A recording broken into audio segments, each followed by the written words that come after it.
Hi, in this video, the next one in the series is we're going to continue to use the Select a Mask tool, and I'll just continue to use the image that I had used before. But what I'll end up doing is now showing you it on another layer, which I kind of ended that last video with, and so I'll redo that for you. And show you how to actually clip an image to perhaps that. Obviously, like I said, this one was very simple. I mean, I just have fingernails. For demo purposes, and you're not sitting here watching a 45-minute video of me trying to do a wall or a chair. But please, I encourage you, if you're a fashion major, then look at putting this on a garment, or using a garment. If you're a exhibition design housing major, then think of an item of furniture, something along those lines. And then next week what we'll do is we'll do a little more advanced stuff, and I'll show you how to use the warp tool and puppet warp, and create some perspective with some of the patterns, especially if you're putting them on sofas or chairs. But so let me pull this back up where we left off, and so I went back and I have this selected. And so with this, I'm going to go up, and if I want to do any more to it, if I want to, maybe paint some more out, if there's something else I'd like to do, then perhaps, I could go back in and hit select, get a mask again. But what I'm asking you to do now is once you go back to select a mask, and once you've painted out what you've wanted on your next image, what you're going to do is, my mouse is crazy. I have, gone on and on and on and on about using selection, right, when we output it. But now I want you to try something new. And now I want you to output it with a new layer. And so with that, as soon as I hit new layer and I hit OK, it's exactly what you think is going to happen. It's going to take those fingernails and it's going to place them on their own layer. That'll allow me to clip something to them, because remember when we talked about clipping masks, the image above, color above, whatever it may be, the layer above that you're clipping to the object, the object needs to be something it can adhere to. And if we've just got this dead space of marching ants, we don't have anything that something can clip to. This way, I hit OK, and now I've got something I can clip to. So the first thing I could do is, if I wanted to play around on this background copy, and I'm going to double click and call it fingernails only. How about that? So put that in. So now I've got that. So I can play around with hue adjustments on those as well. I can always come back and see. You can always come back on the select a mask if you're on a selection tool and do more if you need to, whatever it might be. So I'm going to go back maybe here. If you wanted to come back in and work some more, it's still selected for you. So that's awesome. You don't have to do it over again. So I'm going to cancel that, go back to this layer. Now I can come here and play with hue saturation again and make a mask for it, but it's just the fingernails, and I know if I mess up I can always go back and copy and make another layer. I want to show you another way. Now I know I've gone on about working this way is non-destructive, and then this way is considered destructive. So what I'm going to do is go to my image adjustments. Over here we're looking, that's my finger, you can't see it. Over here we're looking at adjustment layers. Over here we're actually looking at adjustments, and what that'll do is actually take the fingernails themselves and change them and not do a mask on top. So let's go hue saturation, just like we've been using. Same thing pops up, and you can see that it changes the nails, but what it's doing is, if you notice, it's not a mask and it's working destructively. So on that one, so I can cancel that. I can go back over here if I prefer, and then play here with a mask on top of it. And then that way, let's see, what's happening is it's changing everything again, like we did on that very first assignment when we were trying to create moods. What I need to do is, let me go back here and delete it, if I want to actually use this, it needs to be selected. Right now it's not selected, it's just on a layer, correct? So if I go over here and grab my magic wand, what I need to do is select around it, and you'll see all the marching ants over here around the fingernails.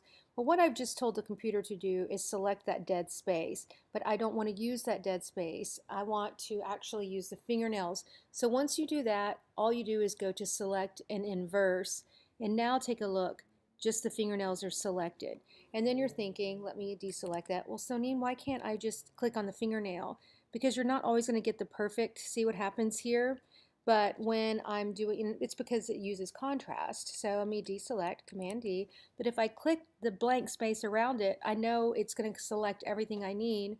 Then I just go back to inverse. Fingernails are selected. Now I can go to my hue saturation level, or layer, sorry, and play around with this.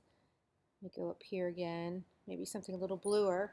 And then I'm going to play, like I said before, sometimes you got to play around with the saturation a little bit. I'm also going to turn the bottom layer back on so I can get it to work with the image, maybe darken it, maybe take the saturation down, lighten it a little, and so I can do something along those lines.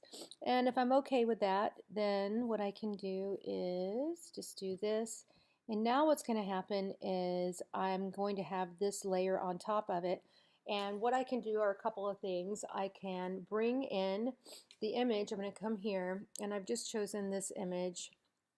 What do I do with it? I've got so many images here. I've just chosen this image to kind of use to clip.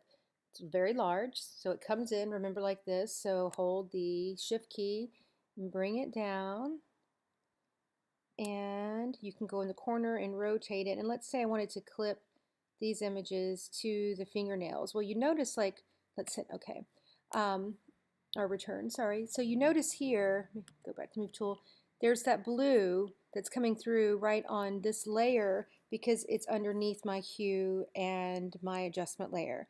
So that's what's going to happen, is it's going to turn that way. If we turn this off, you're going to see now we're back to red, and you're going to clip it to red. So that's kind of up to you. Let's say that you want to clip it to the blue.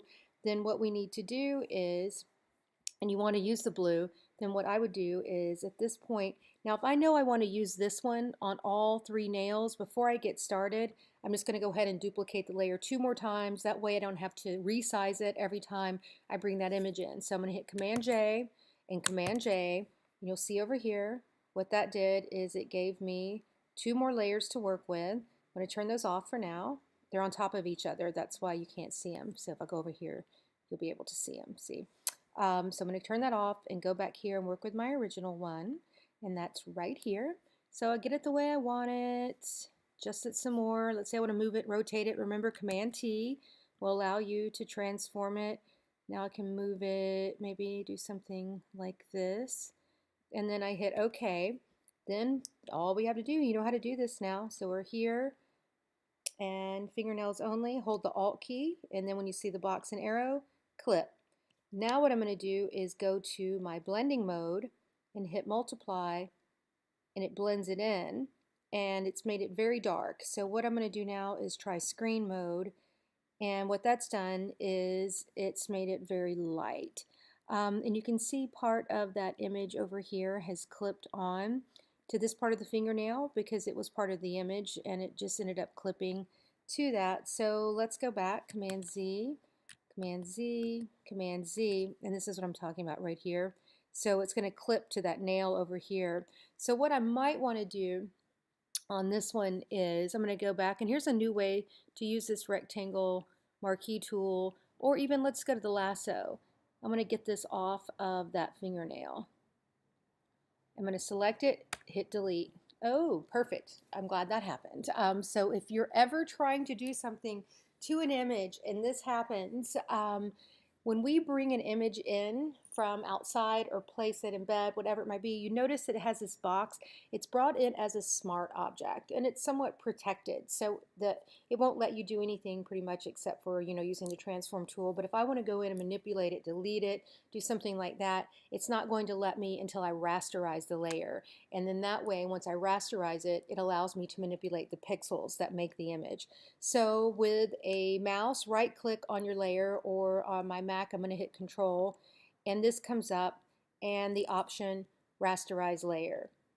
And now notice it's now just an image of this on the layer. There's no protection box that tells me it's a smart object. Now I'm going to hit delete, and there it goes, Command D.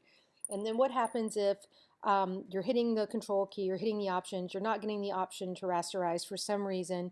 You can go up here to Layer, and if you go through, you can actually rasterize from your menu right here. So for something happens over here, you can't do it, you can find rasterize right here in your layers. So back to this. Now what I'm going to do is once again hold the option here and I'm going to click. Then I'm going to do a screen mode, makes it lighter, but you can come through and play with all of these different ones. We can color burn it. On this one, multiply just doesn't do very well. But also too, I've got this layer mask on. What if I turn this layer mask off? I can go back to the red and then lighten and see if I like that. I kind of like that. So I think I'm going to go with that one for now. So I've kept the layer mask off, or the layer adjustment. Now I'm going to come back and turn on the next one. And then with the V, which is a move tool, I'm going to bring this here. Same thing, hold Alt, click, and then I have it there. And then do it one more time. Turn on the last one, move tool, bring it down here to the pinky. It's a smart object. I want to delete this because it's going to clip to this fingernail. So remember what you do. Right click or command or control click on a Mac. Find rasterize. It's rasterized now. Hold the Alt key. Oops, no, wait. I need to get rid of that. I'm just going to use the lasso to select the part I want to delete. Delete. Then I hit Command D to get rid of the marching ants. Back to V, move it however I want it. Command T to adjust it. And this is all this is doing is reinforcing all the tools that you have been introduced to. And so one more time, Alt, and all three of these images right here are now clipped to our fingernails on its own layer. Everything is on its own layer. It's nice. You can play around, come back and do the blue if you wanted to do the blue. You can play around with this. You can get rid of that layer and then come back up here and play with some more adjustments on them if you would like as well. Let's see, I'm going to go back here and do a blending mode. Go back and see. We had a blending mode of screen. So I'm going to put a screen blending mode on this fingernail and also a screen blending mode on that. It lightens it up a little. Also, you can play with the opacity if it's too bright. Notice how Blair lays down, but you don't get kind of the intensity that you might like from that. And then like I was saying on this point, if I wanted to do a hue saturation, you can go back to here and play with this and turn it on and off and whatever you might want to do. Okay, so that's how you can clip a pattern or something along those lines to an existing image that you have and changing it completely by doing that. I just don't like the blue, so I'm going to turn it off. There you go. All right, thanks.